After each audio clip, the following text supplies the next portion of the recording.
시간이 지나면서 점점 잊혀져 가는 것이 있다. 바로 부모님에 대한 우리의 마음, 그리고 효도라는 가치다. 어린 시절에는 부모님의 존재가 너무도 크고 당연하게 느껴졌지만 나이가 들수록 우리는 점점 바빠지고 부모님과의 거리는 멀어져 간다. 어쩌면 효도란 단어조차 올드한 가치처럼 들릴 수도 있다. 하지만 부모님의 사랑은 변하지 않는데 우리는 왜 점점 그 사랑을 잊고 사는 걸까? 오늘은 효도를 점점 잊어가는 우리에게 경각심을 주기 위해 이 이야기를 해보려 한다. 사람은 누구나 늙는다. 젊을 때 부모님이 늘 우리 곁에 있을 것만 같지만 세월은 결코 우리를 기다려주지 않는다. 부모님의 머리에는 어느새 흰머리가 늘어나고 기운도 예전 같지 않다. 하지만 우리는 바쁘다는 이유로, 시간이 없다는 핑계로 부모님을 점점 뒷전으로 미룬다.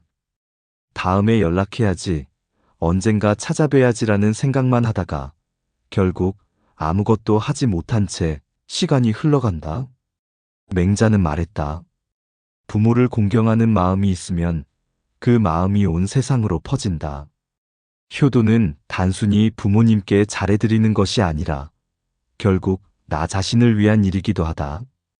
부모님께 따뜻한 말 한마디라도 건네고 자주 찾아뵈는 작은 행동들이 쌓여 결국 우리의 삶도 더 풍요로워지는 것이다. 하지만 우리는 효도를 해야 한다는 것을 알면서도 실천하지 못하는 경우가 많다.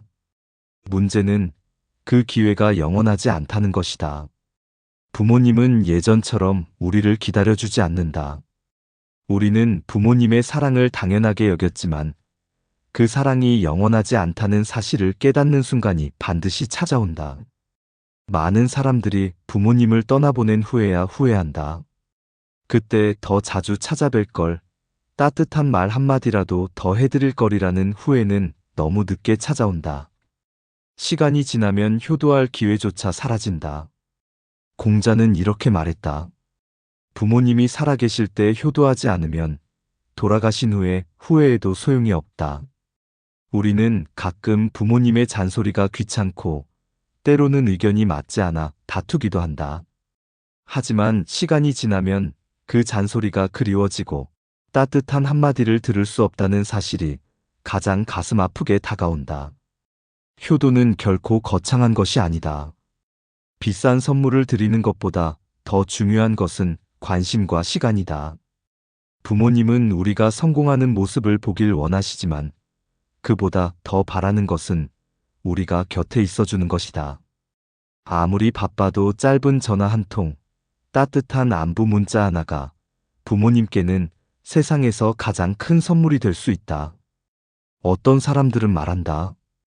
부모님도 이해하실 거야. 내가 바쁘다는 걸 아시겠지. 하지만 그것은 자기 합리화일 뿐이다. 부모님은 자식이 바쁜 걸 이해하지만 그렇다고 외롭지 않은 것은 아니다. 아무 말 없이 기다리시는 부모님의 모습을 떠올려 본 적이 있는가? 자식이 한 통의 전화라도 걸어주기를 바라며 휴대전화를 들었다 놨다 하시는 부모님의 모습을 상상해 본 적이 있는가? 우리는 그 모습을 직접 보지 못하기 때문에 쉽게 외면할 뿐이다. 인생에서 가장 후회되는 일은 할 수 있었던 일을 하지 않은 것이다. 부모님께 잘해드릴 기회가 있을 때, 사랑을 표현할 수 있을 때, 그 시간을 소중히 여겨야 한다. 나중에라는 말은 핑계일 뿐이고, 나중에가 영원히가 되어버리기 전에 지금이라도 부모님께 전화 한 통 걸어보자. 우리의 작은 관심이 부모님께는 세상에서 가장 큰 기쁨이 될 것이다. 세월은 멈추지 않고 부모님의 시간도 우리를 기다려주지 않는다. 효도는 나중으로 미룰 수 있는 일이 아니다. 따뜻한 말 한마디, 자그마한 관심, 짧은 방문이라도 부모님께는 더없이 큰 행복이 된다. 후회하기 전에 사랑을 표현하자. 우리를 위해 온 생을 바쳐주신 부모님께 바로 지금 우리가 해드릴 수 있는 가장 큰 선물은 우리의 시간과 관심이다. 이 영상이 도움이 되셨다면 좋아요와 구독 부탁드립니다.